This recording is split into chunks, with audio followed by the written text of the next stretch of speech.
First, I kicked you out of my presence. That didn't work. Then we send the flood to wipe the slate clean. That didn't work. And I promised to never do it again. So now we're at it again. And, humanity is in rebellion. So he says, okay, you don't want me to be your God. You don't want to take your marching orders from me. Fine. I'm going to give you what you apparently want. They're not supposed to take worship for themselves, but they do. They even seduce the Israelites. If you keep reading in Deuteronomy 32, you hit verse 17, you have the Israelites, were sacrificing to Shadim, which most English translation is translated as demons. It's kind of an unfortunate translation. Shadim is the plural of an Akkadian term, shadu, which means a territorial entity.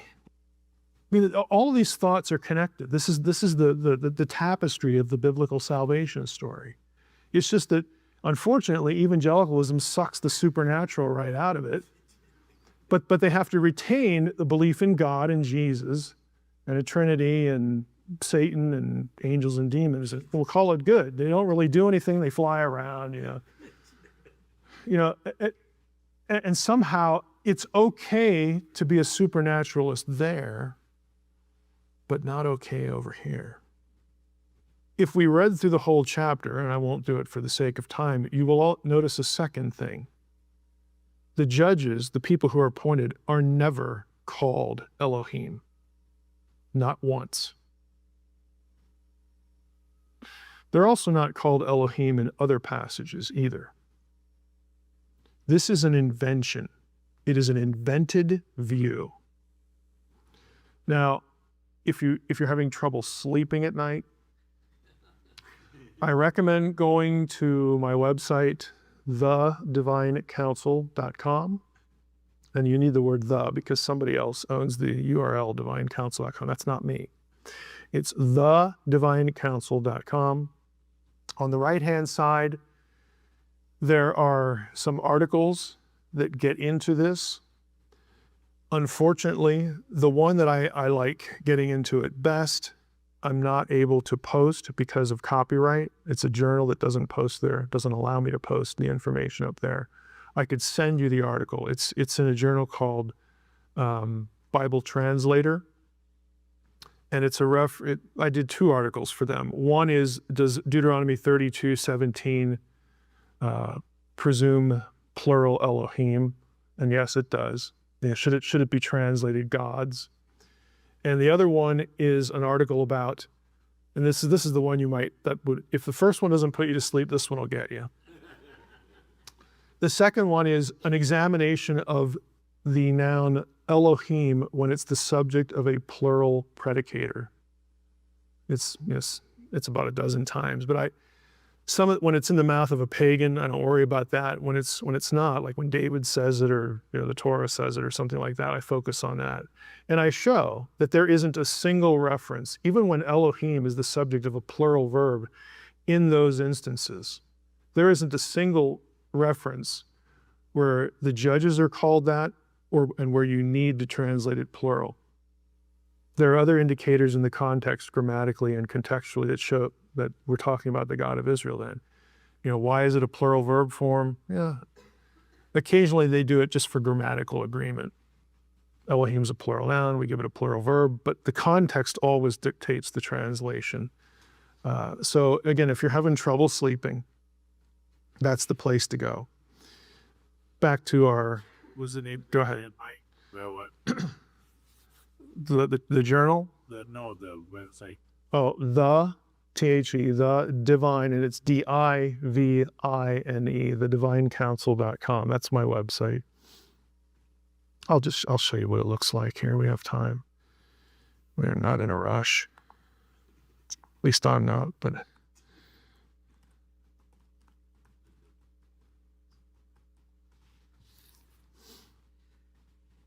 See, I have my name at the top because I need to do that because the other one I don't own. But on the right-hand side there, if I mark it academic or technical, I'm not lying to you. Okay, it'll be technical. And again, if you have trouble sleeping, there you go. But it's discussed in a few of those. So Exodus 18 really isn't a good piece of evidence for the idea. Skip that because I use the software here. Again, every occurrence of Elohim except the one to foreign gods is singular. This the singular God of Israel. The men doing the judgment are never called Elohim. Again, I just threw this other slide in. It's not a description of Sinai because Psalm 82 never mentions Sinai. You can read the whole chapter. You're not going to find Sinai in there. You can put it in if you want. Okay. I mean, the lightning bolt's not going to come from heaven, although many times I wish it would.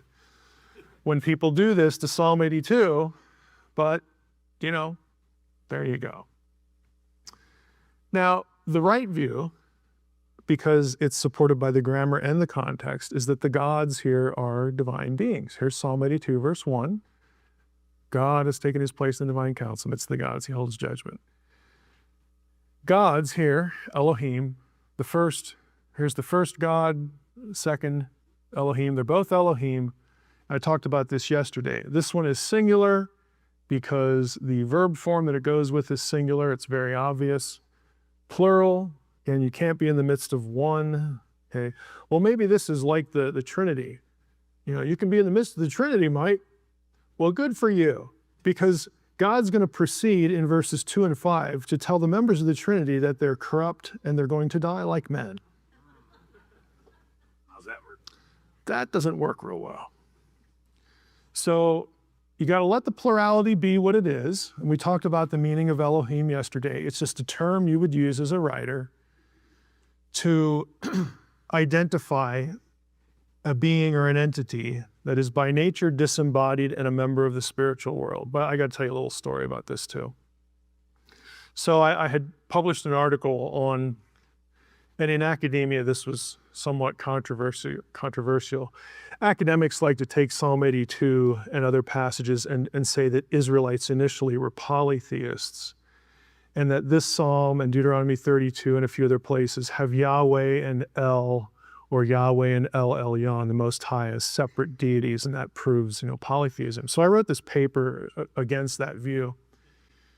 And, it got published, in a journal. And within that view, I talk about the meaning of Elohim. So I thought, that went too well. I need public humiliation. So I'm going to read this paper at the International Society of Biblical Literature conference. Actually, I had to come up with a paper so that Logos would fund my trip. And so this one's handy, let's do that. So I went, I got to go to Edinburgh, which is where this particular meeting was. It took my wife along, it was a real nice trip. But I have to read this paper. So I'm in the room, and again, if you've read any of my stuff or if you read Israelite Religion, this name's gonna be familiar. So we're about ready to start. And in walks Nicholas Wyatt. He's a professor at Edinburgh. He's retired now. He's a big Ugaritic scholar in Israelite religion. I watched him come in, and I'm thinking, this could go really badly. It's like, so what's going to happen?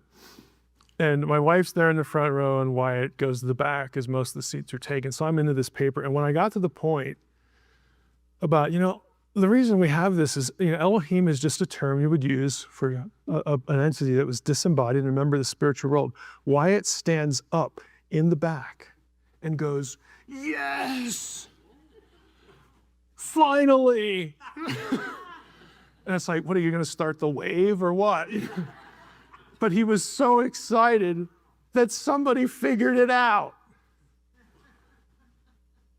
And it's like, well, this could go pretty well now. But I didn't know. He hadn't done anything on it. But it was just a nice, good.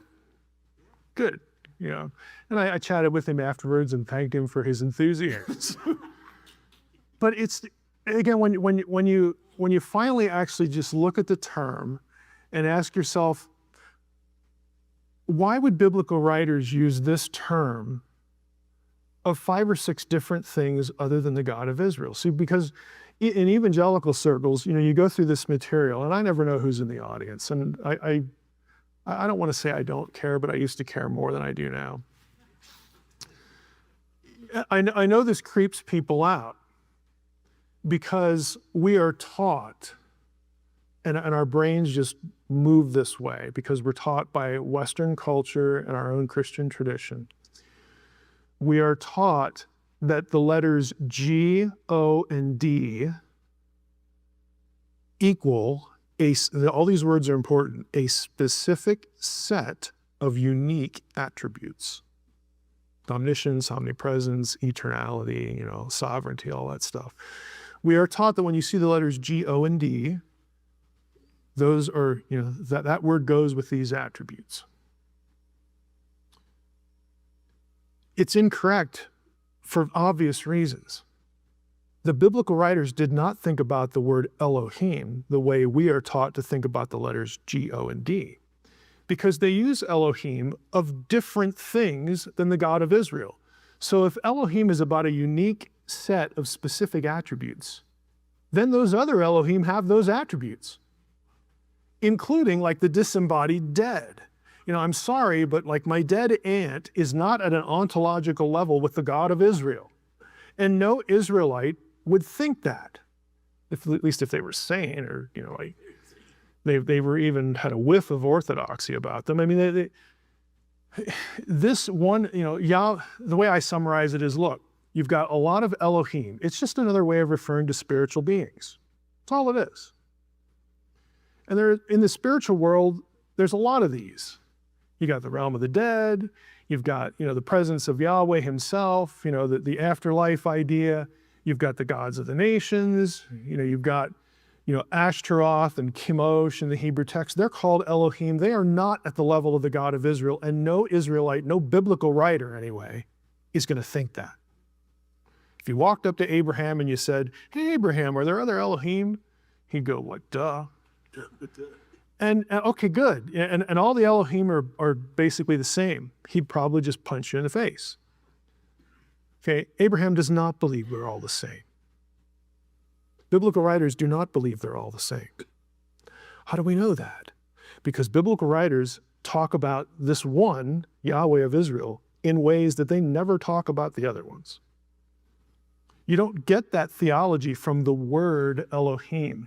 You get that theology from reading your Bible. Just how God is described as opposed to how the others are described. And there's a disconnect there. So Yahweh is an Elohim. There's a bunch of Elohim. Yahweh is one of them, but none of the other Elohim are Yahweh. That's what a biblical writer believed. That is not polytheism. See, we think polytheism because we're taught G, O, and D denotes a specific set of attributes. It doesn't. It denotes a divine being, a supernatural being. It's a way that they would use to refer Elohim of, you're a disembodied member of the spiritual world. You're not of this world, you're of that world. So if we look at it again for what it says, you go down to verse 6. Or let me go to Psalm. Yeah, we'll hit Psalm 89. If you go down to Psalm 82, verse 6, I'll just quote it to you. Because this is the part Jesus quotes.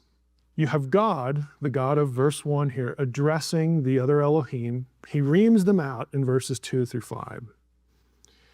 You have failed your charge. I assigned you to the nations. This is the Deuteronomy 32 worldview, because the psalm ends in a very particular way that reinforces that. You're corrupt, you're wicked, you're evil. You get down to verse 6. I said you are gods, you're Elohim, all of you, sons of the Most High. Sons is plural. But you're going to die like men. You're going to fall like any prince. Or you could translate it any shining one, any lesser being, okay? I'm the one who has control of life and death. Okay, and I'm judging you to death. You are going to die. There's going to be a time when you cease to exist. Your existence is contingent upon my pleasure. Okay, that's the point. And then the psalm ends where the psalmist cries out, "Rise up, O God, and take the nations."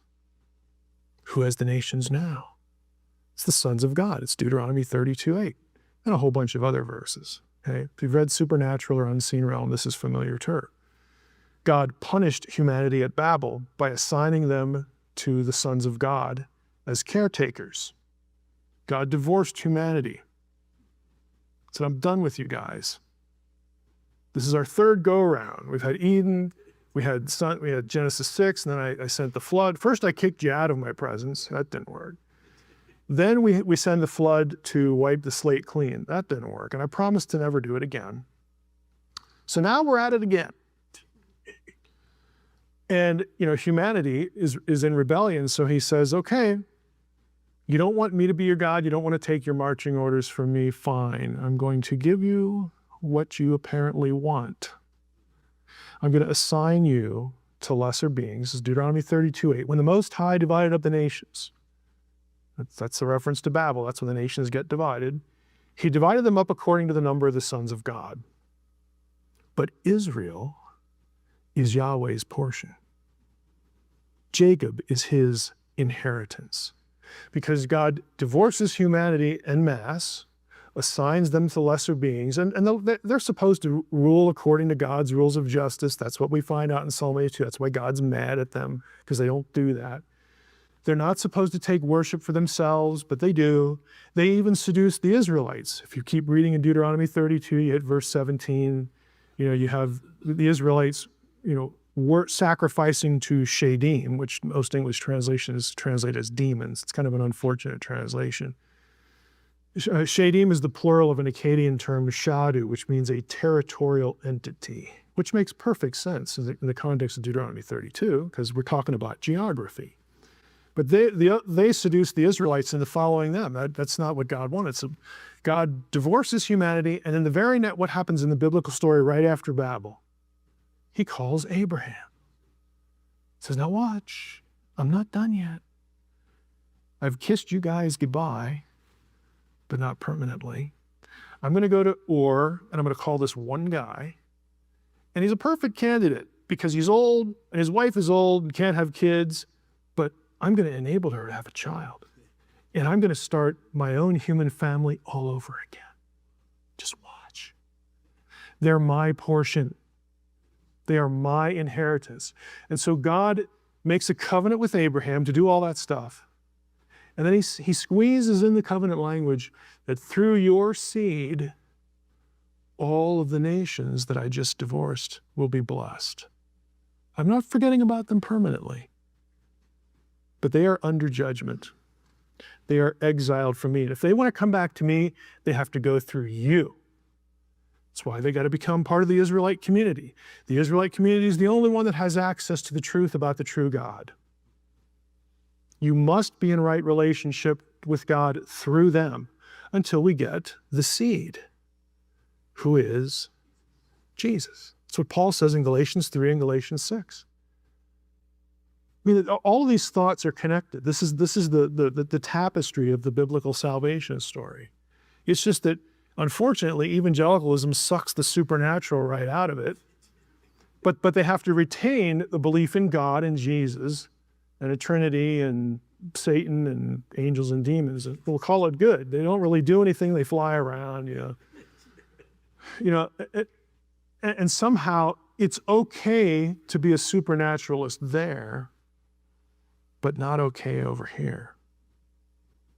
I got news for you. Nothing we believe is going to appeal to a rationalist mind, to a materialist mind. Nothing we believe is normal and respectable to them.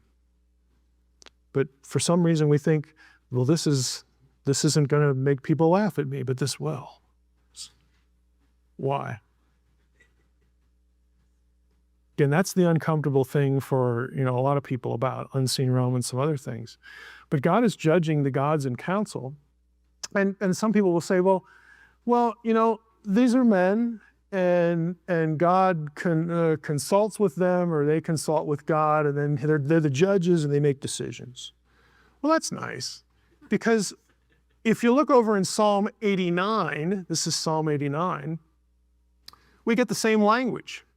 Let the heavens praise your wonders, O Lord, your faithfulness in the assembly of the holy ones, For who in the skies can be compared to the Lord? Who among the heavenly beings, there's a footnote here, this is B'nai Elohim, the sons of God, or the sons of the gods. You could translate that too, but sons of God is, again, contextually, because we're dealing with one here, the way to translate it, a God greatly to be feared in the council of the holy ones.